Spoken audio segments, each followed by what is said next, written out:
Awesome, thank you. All right, welcome everybody. Tonight we're going to be doing a class for some next level brick stitch earrings, some statement earrings.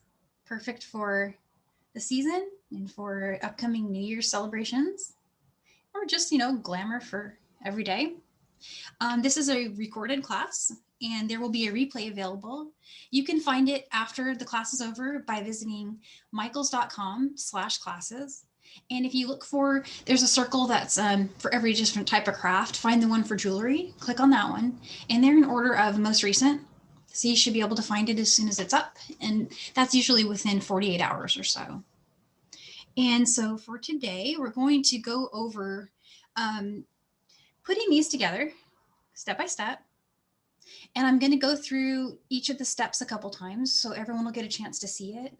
But I do recommend, especially for new beaders, if you want to just watch the class one time through and then use the replay as a way to kind of bead along when you can pause it. I recommend doing that because at some points I'm going to be going maybe too fast and you'll be completing step 1 and I'll be going to step 2. So I've gotten some feedback about it being easier if you just watch it one time and then try it. And of course, if you have questions, you can ask them in the chat and they'll ask me here during class and I will try to answer. So, all right, without further ado, here's another version in another color. And I will show you guys all the materials I'm using and then we'll get started. So I'm going to switch to my other camera really quick.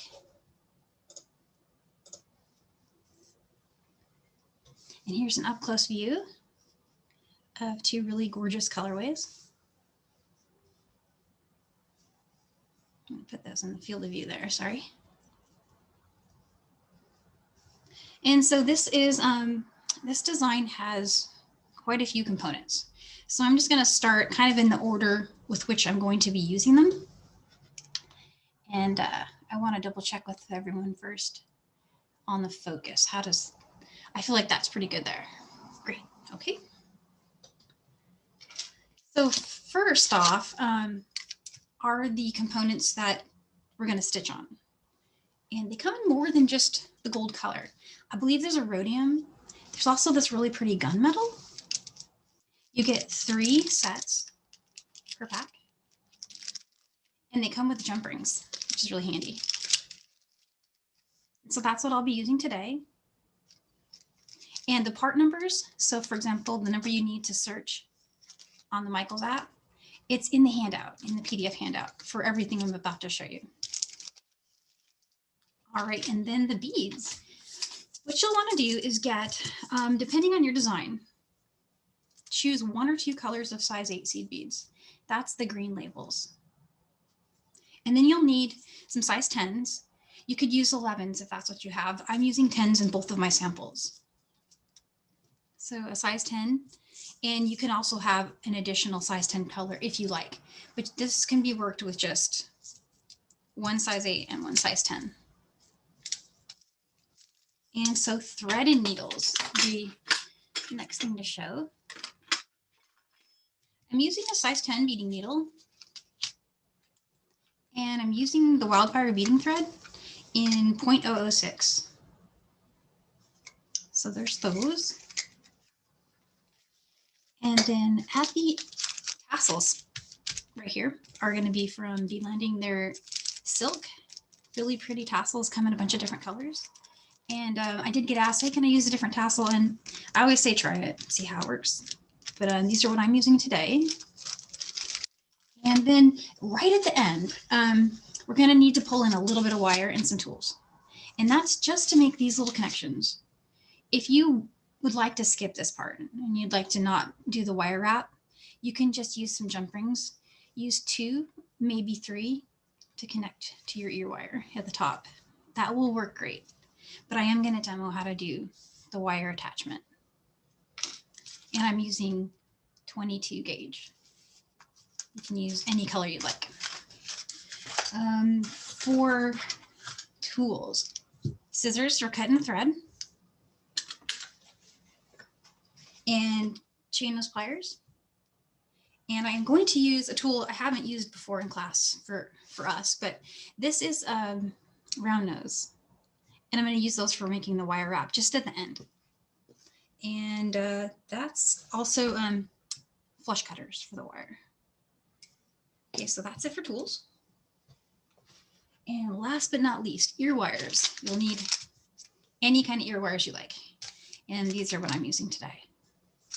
All right, so let's get started. I'm going to talk a little bit about what I'm going to show you first, and then I'll demo it. Here's a few pieces in work, and here's a finished one. So how this is made is you'll cut about 40 inches of thread a needle. And then what I did for my samples is I used a little bit of tape. You can use washi tape, or you can use some Scotch tape. Optionally, you could just hold it with your thumb and forefinger while you're stitching, but I like to use the tape because if I need to put it down, you know, but I want to make sure I say before we start this part, this is the only part that's challenging. The rest of the build is very easy. So I'm going to concentrate a lot on this step. Getting something to sit on a form that has a shape that is not the same width, it's always going to try to fall to its smallest point when you're stitching. And so to get it not to do that, you can tape the side and work from there. And that's what I'm going to show you. There is also the alternative of tying to the center, working from the center, but you have to backstitch. So that's why when deciding, well, how am I going to teach this? I thought the tape method is what I use. So why don't I just show what I really do at home and see if people like it. All right, so, and this is showing step 2. This is with the size 10s. And I'll explain that step as well. So let's see. Where did I put my thread? Here it is. I almost lost that. Okay, so I'm going to cut 40 inches. If you don't have a tape measure with you, use just your arms, the length of your arms. So if you pull this way and outstretch your arms, that length will work great.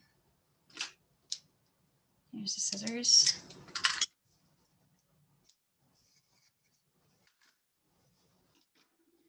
Okay, and so for getting the needle threaded, there's a trick.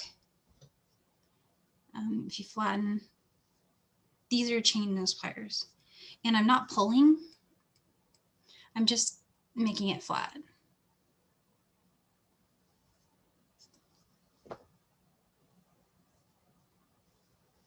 And size 10 beading needle.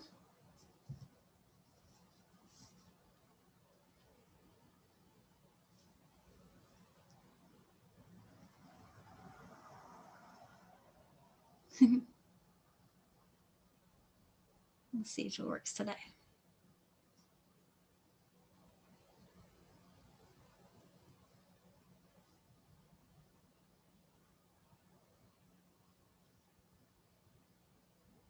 There we go.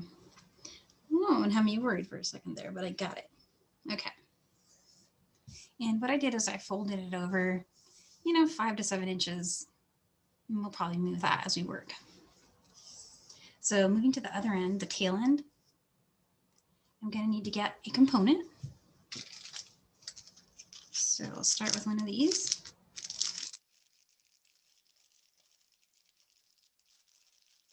And they're kind of cool. The way they open, they stay sealed. There's 3 different little containers. I thought that was neat because you can keep all the pieces together. And only open one set. So it's kind of cool. All right. And so you want to leave yourself about a 7-inch tail. These bead mats, they're about, the one I have is about 10 inches. So if you go about a third of the way down, you'll have a good 7-inch tail measured. And fold the thread over. So here's my end with the tail. And here's my long working thread. And what I've done is I've just hooked it over the top here. And I need it to stay there just for a while I'm stitching. My stitches will hold it in place eventually. For step 1, and a good way to tape it is to come down from the top. so that we're not stitching over tape with our next stitch line.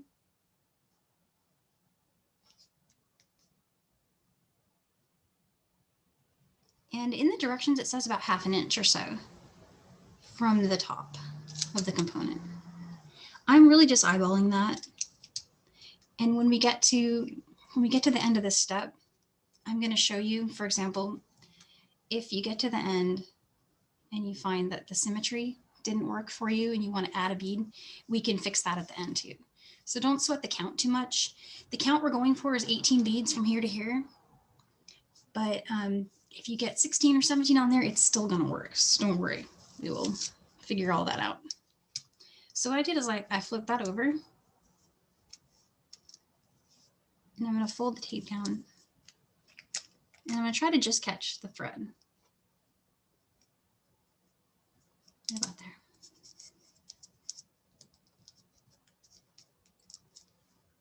And that's it. So it should hold. And I'm going to take the 2 ends, so this is the tail and the working side, and just tie a double knot. I'm going to do that gently. I'm not going to go crazy pulling too hard on it. So I want it to stay under my tape.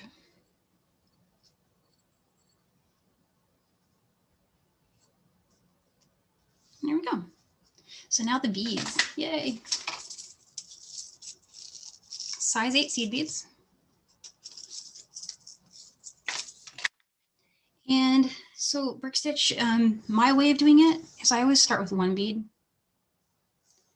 and I bring it down.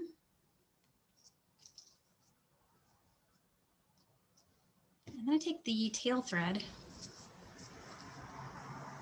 and feed it up through that bead.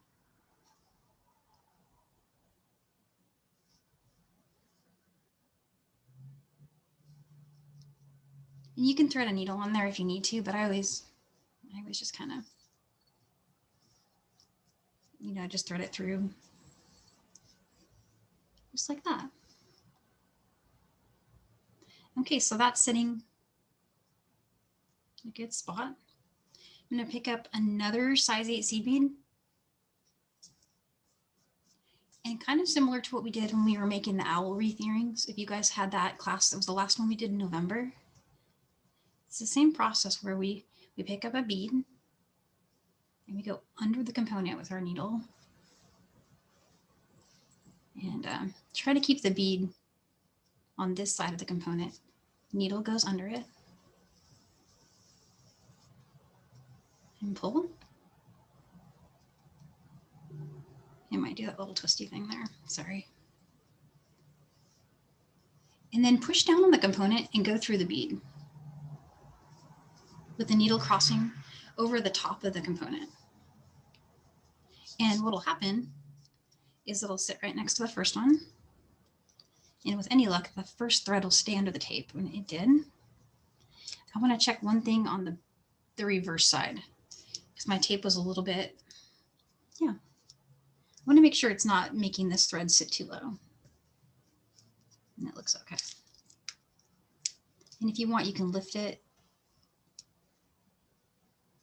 and put that new thread under it.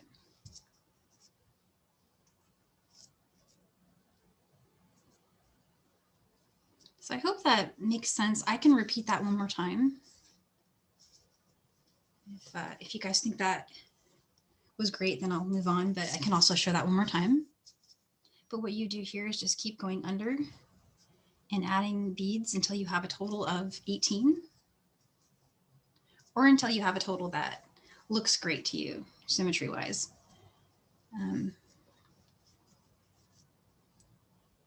Let's see, so I'm trying to show you guys what happens if you get your symmetry wrong and you want to fix it later.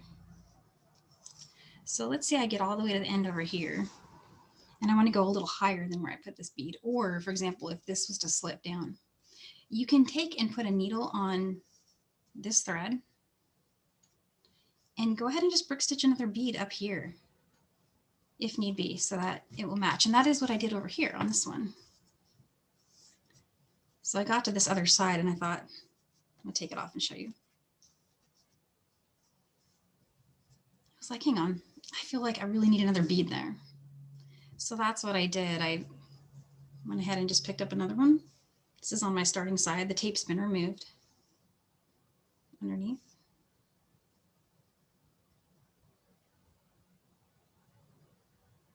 And I threw the bead there. And there you go, the symmetry is right. So this is the working side and this was my tail side.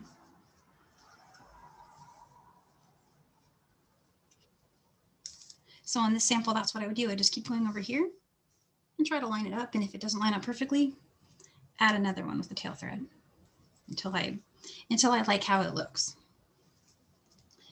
So here's what I'm thinking. I'll show this step with the tape one more time. And just holler at me if you guys feel like that's too much repeat. But I feel like since it's the essential step, so it's worth doing twice. So I'll get another color of beads out just for interest. And cutting a new length of thread, you'll need about 40 inches.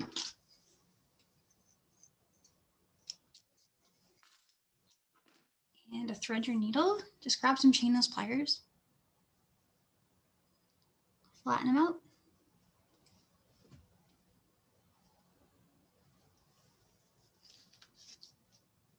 Get a size 10 beading needle. Oh, that one went right through. Yay.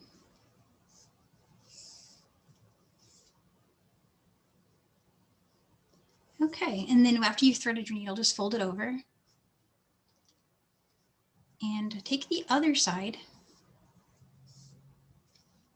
This is the tail end. And go underneath the component and over it. So you make a little loop like this, see? Place it where you'd like it.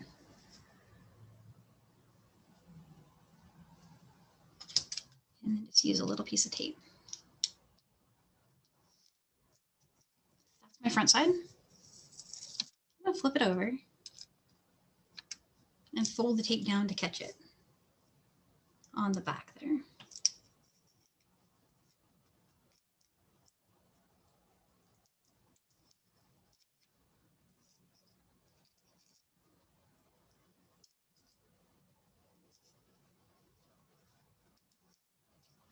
And then I'm going to take the tail and working thread and just tie a double knot. And I'm doing that pretty gently because I don't want to move my thread out from under my tape.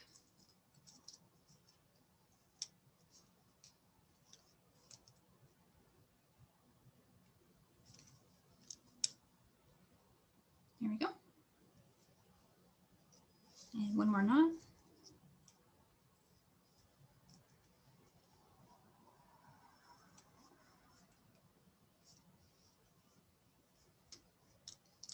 Okay, and then just pick up a bead. I am using size 8s for this step. That's just because that's what was used in the design. But this is, of course, your design. And if you'd like to try other bead sizes, I would say go for it. So it would look great no matter what. And sometimes what I do is I pull the working and tail threads apart to get them to line up. And if this happens to you where your tape doesn't hold, I think I stuck mine in the wrong direction this time. You can just redo it.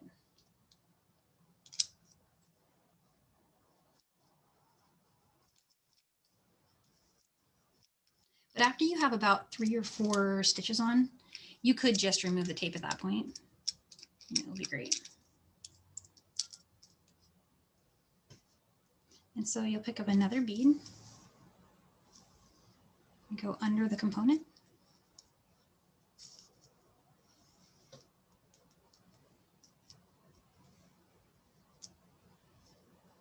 And then come up.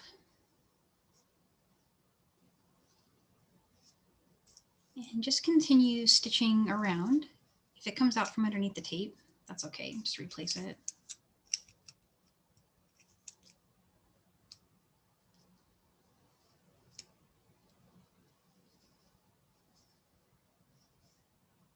So picking up a bead, going under the component,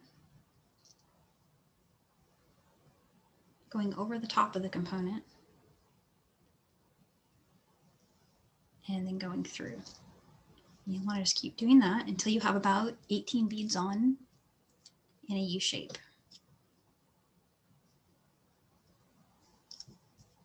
And so that's how I was doing that one. And I'm going to switch to a sample that's got 18 beads on it already. And I wanted to show you guys one more thing about this before we go on to the next step. You will notice that, and you probably saw on the one I was starting, it's pretty loose. You can get a needle under most of these. But then take a look what happens after we add the 10s. It's tight. So when you brick stitch the extra layer 10s on top of these 8s, it's going to tighten up these threads on the component and make them look, you know, just really polished, I guess, whereas they look a little loose after step 1. So keep going. Don't worry if your stitches look loose on this step. If they're pretty close, you've got it. Hey, Danielle, it's Carmi. Hey. A quick question. When you add that last bead, what is the knot that you're using? The very last bead. So after I go all the way around here, yes, there's no knot. So you just keep brick stitching. And then you just make the turn. I can do that really quick, actually. I'm really close to being at that spot on this one. That way I can just show you guys. But it's the same step, what I just did here. Oops, it jumped. Sorry about that. It's trying to escape.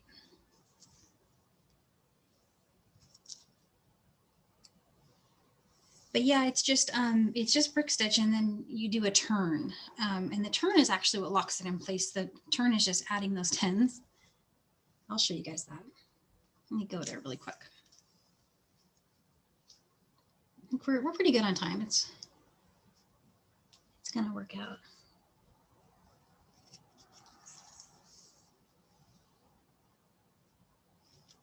I know this can be the most challenging part of the whole design, and you guys will see after this, it's so easy, and really that's the fun part, adding the next layers.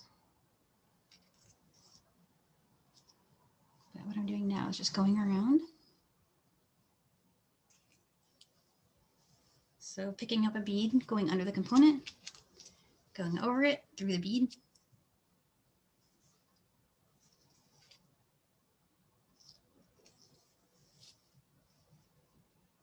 This will only take just another second here.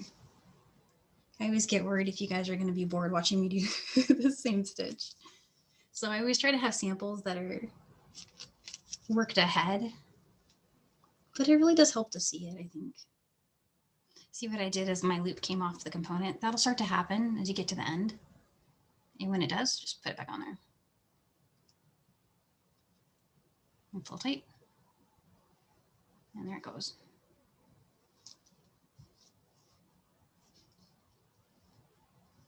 And I know I mentioned earlier, but if you didn't want to use the tape, or say you were working on a surface that you didn't want to put tape on, you can work this without doing tape from the center. You just have to stitch back to the center and put the other side on. But that's not that hard to do.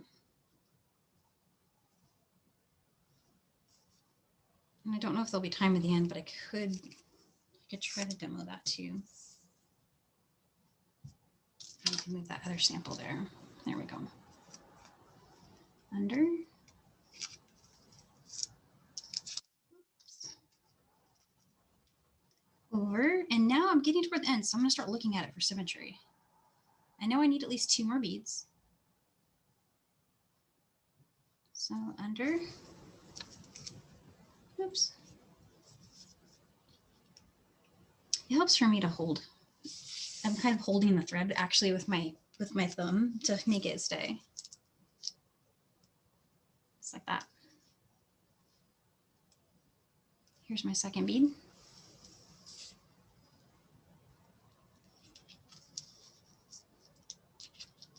Okay, and so I think I'm at that spot now where the question was. And the first thing I'm going to do, I'm going to pull off the tape. And I'm going to do that because I want to see what happens to the stitching on that side. If it wiggles, moves, doesn't look like it's symmetrical, I'm going to tighten it up, maybe add a bead.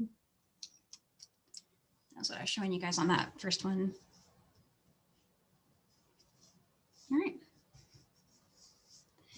And so this happens to me a lot. I get to the end and I'm like, doesn't it, it needs one here. It really does.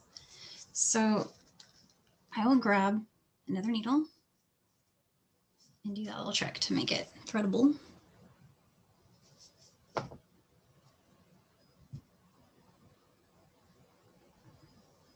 There we go. Okay, I'm picking up another bead. And I'm going to flip the work. So just this is the way I'm right-handed, so it works easier for me that way. Going underneath. This is just the same thing we've been doing. I just used the tail thread to do it. Adding another bead. And my loop escaped, so I'm just going to put it right back under there.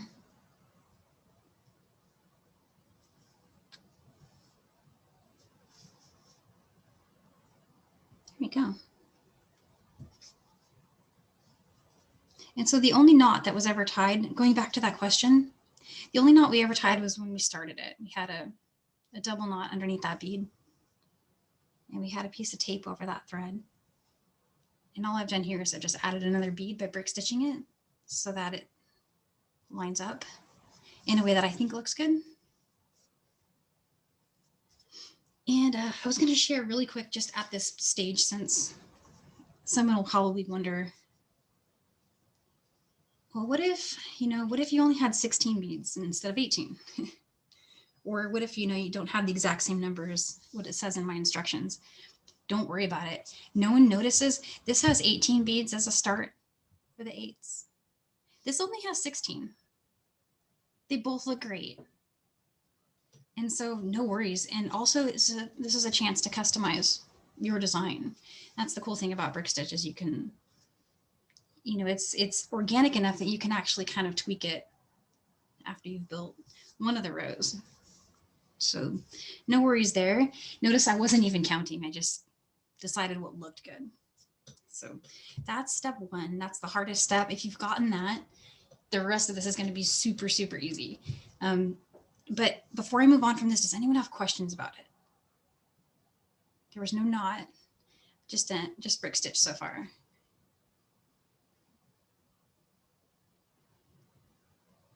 Seems like everyone's good. Okay, so I'm going to show you how to turn that into that. And that part's super easy, but we're going to move the 8s out of the way and grab some 10s or 11s if you've got them. They'll work fine. You might have to add a few more than I'm going to use, but I think it'll work fine. And I'm using this bright yellow because it's really, we've discovered this color combo works so great for the camera. And it really grew on me. I started liking it. So everything's this color now. All right. So this is my working thread, my long thread. I'm going to pick up 2 in size 10 beads. And find the very first thread bridge. So that is the thread that's covering bead 1 and 2 here. And go under it.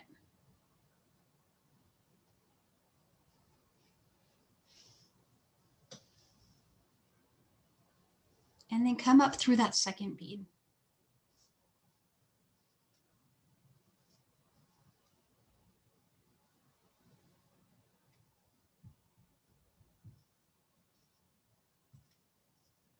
And I'm not pulling super tight, but I'm giving a little bit of tension to it. So there's the 2 first beads. And now from here on, we're just going to pick up 1 bead and go underneath the next thread bridge.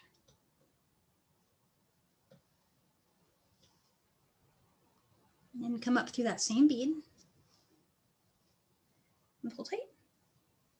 And we'll do that a few more times. Going into the next one. And when you're stitching this up, if you're using 11s, you may need to use the same thread bridge twice. Even with the 10s sometimes.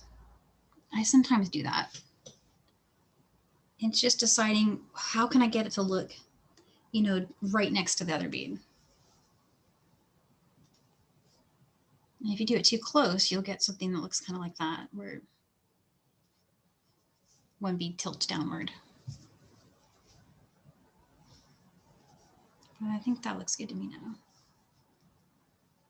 And with each bead you add, the one before it will straighten up.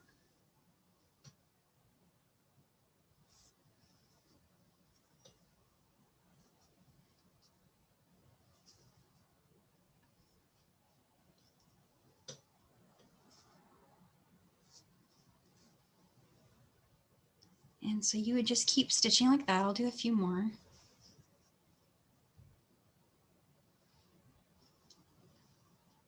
And again, the instructions do provide a count. I think it's something like 27. And if you get that exact count, great, awesome. If you don't worry about it. It's going to work. We just get a chance later to decide where we're going to position each of the size 8s that we're adding. So just keep going with 10s. Place them around. And you'll get to the other side. And what'll happen on the other side is you'll end up meeting your tail thread. What I mean by that is your tail thread is exiting from the first bead we put on, or the one we added at the end there. And then you'll add your last size 10 bead on top. And what I like to do is thread the tail thread and bring it up through that 10. So they're both exiting from it. But you could always just leave your tail thread exiting from the 8 and just leave it aside and weave it in later. But I bring it up because it gives me one more chance to make that last bead sit next to the one before it.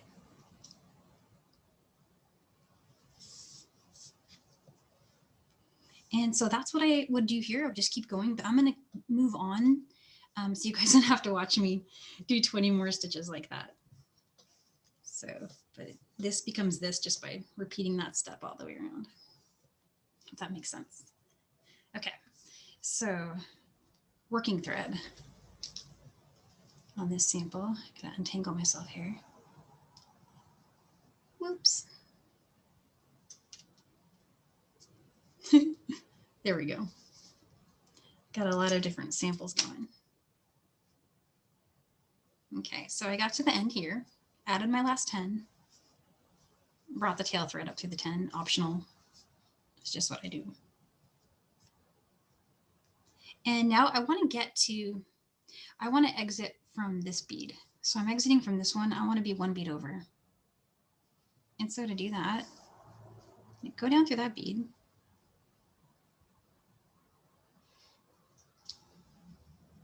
And I go under the thread bridge.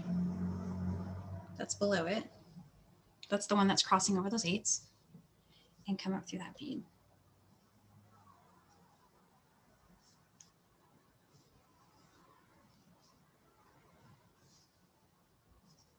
Okay. And so now exiting from the second 10 from the top. So that's this one right here. And I'm going to pick up a size 8 seed bead and go down through the next size 10. So that would be the third one down.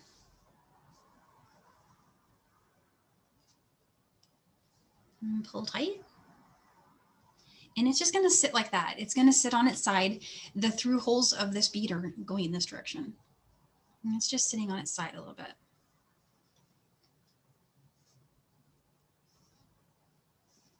And I turned and came up through the 4th bead. I didn't pick up a thread bridge or anything. I just went down the 3rd bead, changed direction, came up the 4th bead. Pick up another 8, down through the 5th. Yeah, and so all we're doing here is going down one bead, coming up the one next to it, pick up an 8,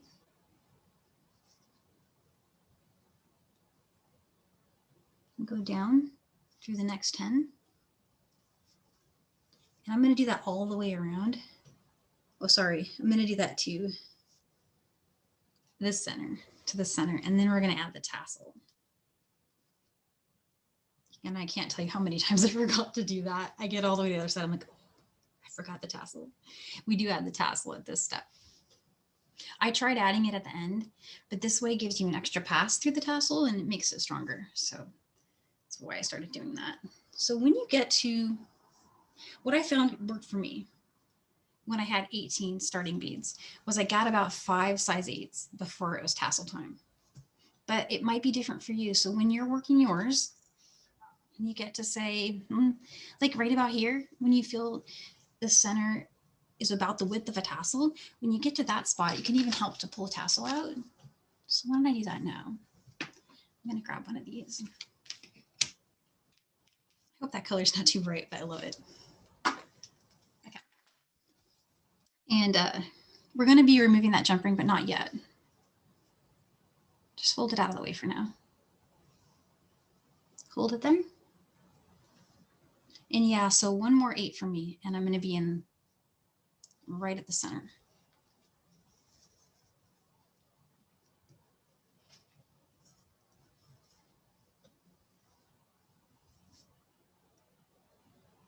Okay, and so this time, instead of coming up through the next bead like we've been doing, I am going to go under the thread bridge and come back up through the same bead, the one that I just went down through. And this part of the stitch diagram is all in the handout, so you don't have to memorize it.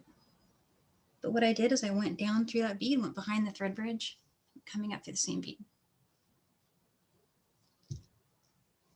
And now I'm going to remove this jump ring. I'm going to grab some chain nose pliers. And I'm actually going to use these flat nose ones. But any pliers will work.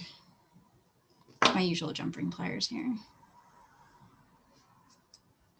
And then take the needle and go with the side that your thread's through. So not the pointy side, but the thread side. And just find the belly there. And that jump ring that's in these particular tassels is 16 gauge. So it leaves a very easy to see hole in the tassel. And I found I was able to just get my needle right through it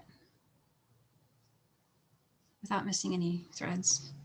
But if you do get a little, see how this one kind of pulled, just go ahead and pull it out.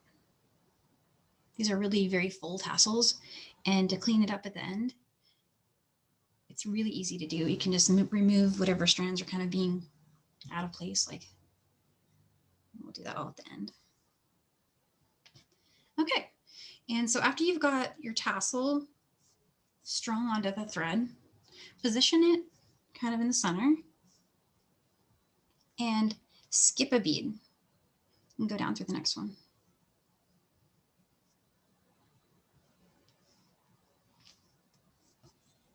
Come up. And we're going to need to go underneath the thread bridge again. So this is the thread bridge that's over those 8s.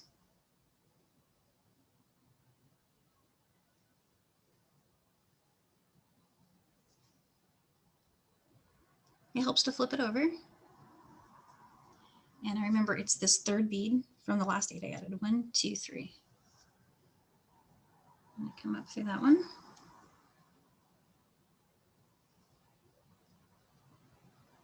And I'm being careful not to catch my tassel. Okay. And it's pretty tight at that point. Check that out. And the next step is just to pick up another 8. And when you get the next 8, we're going to go back to what we were doing before. I'm exiting from this bead. I'm going to go down through the next one.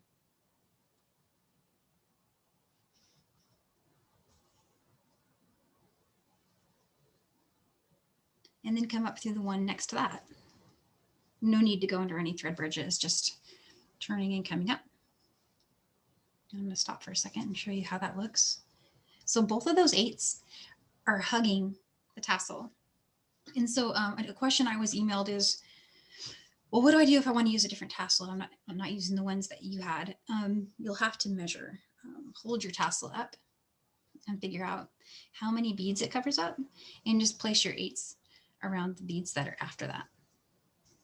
And you'll see it when you're, when you start working on it, it'll jump out at you that, oh yeah, just move it over one bead. So I picked up an 8 and I'm going down through the next one. And I'm turning and coming up through the bead after that. I'm trying not to catch my tail thread there. Okay. I need another 8.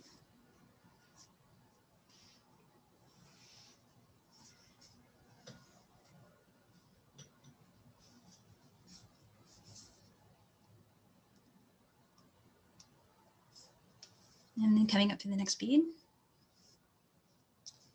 And it looks like I've got 2 more to go.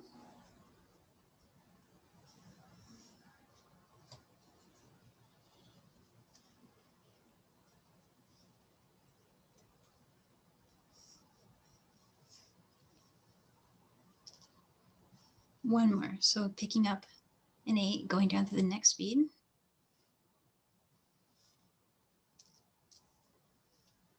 And this time, take a look at your piece, kind of lay it out, see what you think. And I'm looking over at this side. I've got 1, 2, 3, 4, 5. Here I've got 1, 2, 3, 4, 5, and they look good to me. They're both lined up. I've got 2 beads above it, same on this side. So I don't need to go through these again. What I want to do is exit back through the same bead that I've just gone down through and make a turn so that I can connect these with little 10 beads. So all you have to do that is go under the thread bridge that's above those 8s. So I'm going to go under, and you can choose either one. The bead I have currently is sitting kind of just in between 2. So I just chose one under it. And coming up through that same bead, which is my 3rd bead from the top.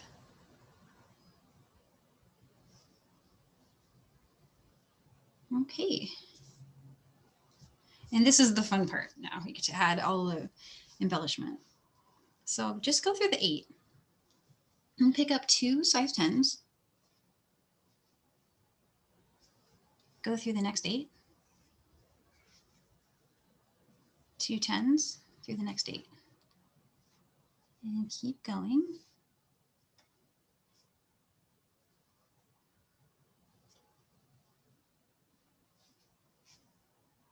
And so this stitch, where we got the 8s to sit kind of on their sides, almost like a square stitch. You see that a lot in brick stitch designs, and it's a really popular technique. Okay, so I got to one that's next to my tassel. I'm going to turn this again and go, what is this called, the eye side? I'm going to go the eye side first, through the 8. And then I'm not going to sweat it too much. I'm going to just guide my needle through and be kind of gentle about it. But what I'm trying not to do is puncture through this side or that side, which would cause it to kind of look less, less smooth, I guess. Because right now it looks really nice. I don't want to mess it up. And it looks like I did it. Yay. But if it gets a little bit of like a snagging, which has happened to me with these beautiful silk tassels, occasionally you're going to get a little snag. Don't worry about it. Come along with your chain nose pliers. Identify the one that's bugging you. And while you hold this part, just kind of pull it. And that's a good way to clean up a tassel.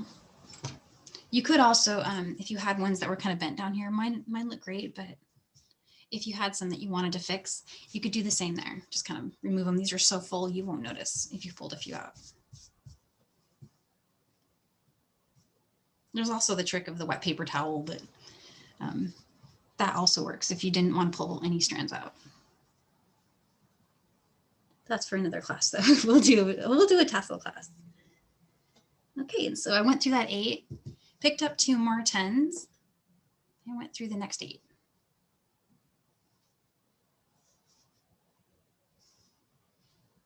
How are we doing? We're doing good on time. So I need to get to the wire, the little wire section.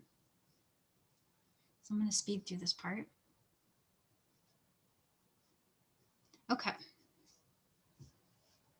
That's the stitching part done. We just need to weave in now. I've got some tail thread here, exiting from my last 10, and I've got my working thread exiting from this 8. And to weave in, I'm going to go down through the 10. This is my working thread coming out of the 8. Go down through the 10. And then you can, for weaving in, you can kind of do whatever you want, really. Just follow your thread path through whatever beads are, you know, friendly to you weaving through them. Sometimes they're tight, sometimes they work great. What I just did here, I went through my 8 kind of by accident. I'm just going to turn, come up through it, and then go through the 10 above it.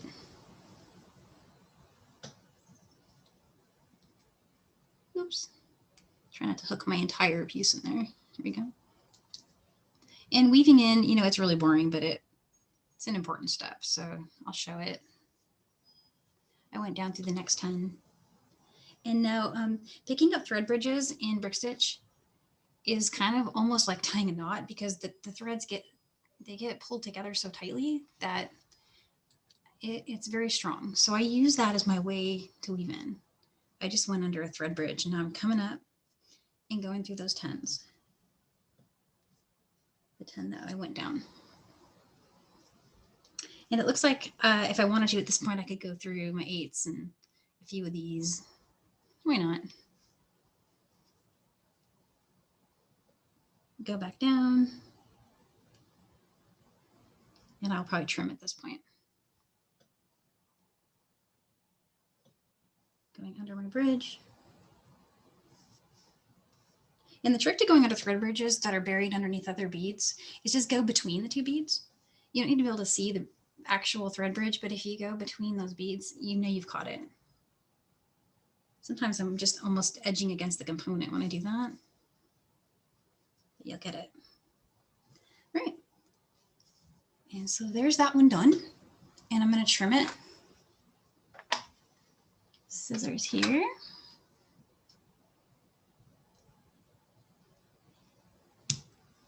And then same thing with my tail thread. Because it's knotted, it's actually a lot stronger. I don't need to do as much crazy weaving in, but I'll do a few.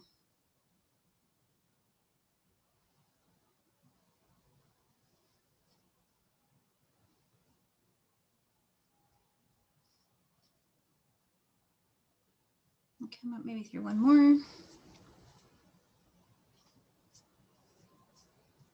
I think that'll do it. Okay. So now you've got this really beautiful piece, and you got your ear wires. You need to get to the ear wire, and because they're spread out, there's 2 things you could do. You could add several jump rings to connect your ear wire, or you can make a really quick wrap loop. And I'm going to just really quickly go through. I'm not going to concentrate too much on the wire aspect, but I do want to show how easy it is and how pretty it can look. And it's another way to add like a made for it look to your piece, to have the seed beads on there that match your design. So here goes nothing with the wire. I've got a 22 gauge wire. I'm going to get these out of the way for a second. Love that. It's really pretty. Okay. And I'm notoriously bad at measuring wire, but what I usually do is just kind of, I always cut too much. Too much is okay. About yay much. So 2 inches or so. It's probably more than I need. I'm going to get the round nose pliers. Those are those ones that are look like that. And I'm going to go about however much that is. It's less than 1 inch, but almost 1 inch. And fold this piece forward. Move the tool 90 degrees and bring that piece around towards you. And then bring the tail up. That's my style for doing it. And there's lots of different wrap methods. And I usually create that. Set aside my round nose. And then I'll get my chain nose pliers out and hold the loop in place and then wrap. You could use 24 gauge for this too, in case anyone's wondering, do I have to use 22? You can use 24 and it'll work great. And I'm going to trim that as close as I can. Chain nose pliers again. And this time I am going to bring in one more set of tools. This is optional. You could just hold this with your fingers, but I use another pair of pliers to hold my loop while I flatten down that little tail. Hope that's in focus enough that you guys can see, but all I did was held the loop and flattened the tail with these chain nose pliers tool. Okay, so now I just need to choose which color I'd like to do. I've got a size 10 seed bead on the wire in red or turquoise. I'm gonna go with red because in my design, red is my outside color, so it'll tie it together if I pull red up here. But do whatever you like. I think that's the most important part. And so yeah, that's gonna work out great. Okay, when you've made your loops, if you have a side that you feel is the front side and that matters to you, make it the side that's facing what is essentially my left, if you're right-handed. Facing the left, bring in those round nose pliers again and lock them at their tiniest point, just above the last bead. My front side is over here. And then start another wrap. This time move the tool up 90 degrees and bring the wire up about 30 to 60 degrees. And then what I'll do is I slide it down to make the loop bigger. Bring that around. And now I'm bending the actual work part to line up with it. So that's what I've done so far. And I'm gonna grab pliers again, just like I did before.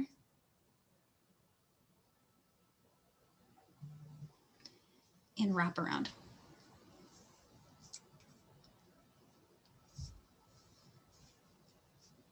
I'm just grabbing these cutters, flush cutters, trim that, and then using some flat noses here to hold the loop while I flatten my tail down.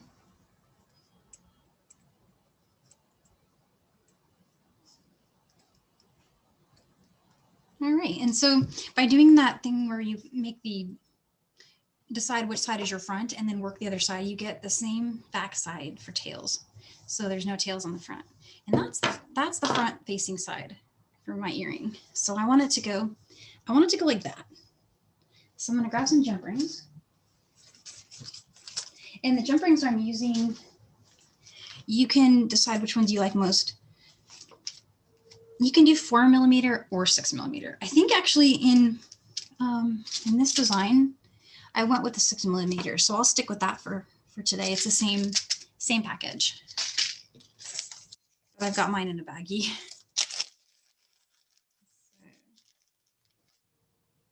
There's those.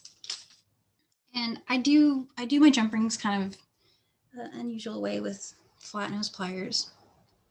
But this is all optional. However you guys like to do your jump rings is great. I use flat with bent nose and open them like that laterally through the component. This is the front side going front.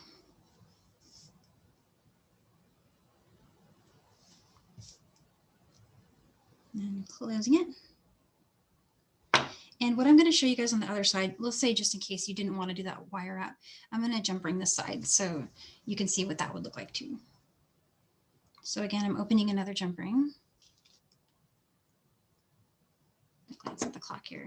I went a little past the time where I thought I would switch, so I'm going to move a little quicker. There's that. Hey, it's the last class of the year, so go a little over, it's okay. I'm hooking a new jump ring onto the old one. Okay. And I need one more jump ring before it'll be the same height. I'm going to do that. Where'd it go? There it is. Click.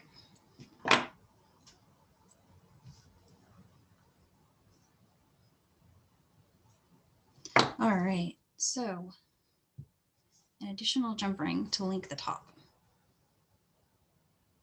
And so at this point, if you had another wire wrap, you'd just be linking it here at the top. And I'm going to need an ear wire. So let me grab one of those. I'm going to choose the gold ones from my packet. And again, that's these guys right here.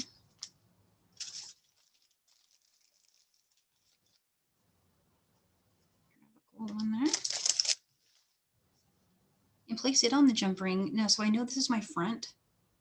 So I'm going to go like that.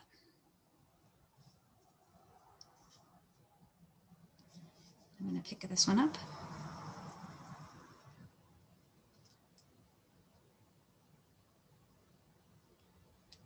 And there we go. We're all done. Marathon earrings. What it would look like with jump rings versus what it would look like with a loop. Oh, and I wanted to say, adding that last jump ring, if you see this one here, makes the ear wire go perpendicular to the front of your earrings. So it'll hang like this. It's hard to show on this camera. I'll show it on the other camera, actually. Let me switch. It's time to switch. There you go. Okay. So here's the earring I just made. And the last jump ring, so that one that connects the top wire, makes it front facing. And the difference in length you're seeing there is just the difference in height from jump ring versus having a wrap loop. Here's the wrap loop version with a wrap loop on both sides. So you can see what that extra jump ring does there at the top. If I could get it to hang right. Sorry. There we go. This kind of makes it face that direction. All right. So 3 minutes. I have 3 minutes to show you guys January. So this is our last class for 2020, but we will be right back in January, but we have a new night, same time, different night. We're moving to Friday nights. So we thought we could have date nights with me on Friday, if everyone would like to come. But what we're gonna do is starting, let's see, with our first class is something really fun. So you can grab rondelle beads or gemstone rondelles will also work. But we're gonna do a really cool super duo with, on this side, what you'll see are some faceted rondelles. And these are Amazonite rondelles. Both of these are from the strung bead wall at Michael's. The little seed beads are size 10. 11s will also work. And super duos. So that's the first class, and that's January 8th, Friday night, January 8th at 5 p.m. Central. And I can show you guys really quick the one class after that is actually what I'm wearing. We're gonna do something kind of next level with brick stitch again, but I love brick stitch. So I hope you guys would like to learn this one. It's called Bead on a Bead, and we create a thread bridge on a 10 in this case, a 10 millimeter wooden bead. And then brick stitch around it and create some cool layers. So there's that one. And then we're gonna just learn a kind of new to me technique. The very last stitch I ever learned was called right angle weave. And I was afraid of it for the longest time, and now I love it. It's versatile, you can do a lot with it. And I thought, hey, how cool if we put some pearls and do some shaping. So these are magnetic cuffs. Just pop them on, perfect for spring. I thought this would be a really fun class, and if I could actually get it to stay on, but yeah. So that's the class after that. And last but not least, I'm gonna do a pair of earrings. Some kind of like a blue point, I call it blue point fringe, just because I named it after the color, but we can do these in any colors. All seed beads. And with a little bit of patterning. And that is the stitch you're seeing there is herringbone stitch. So that's it. Yeah. So I'm wishing everybody a great rest of your holiday season, great rest of your 2020. And I'm looking forward to seeing you guys on January 8th. And so all the best to everybody. It's great to see you. Thank you for joining me tonight.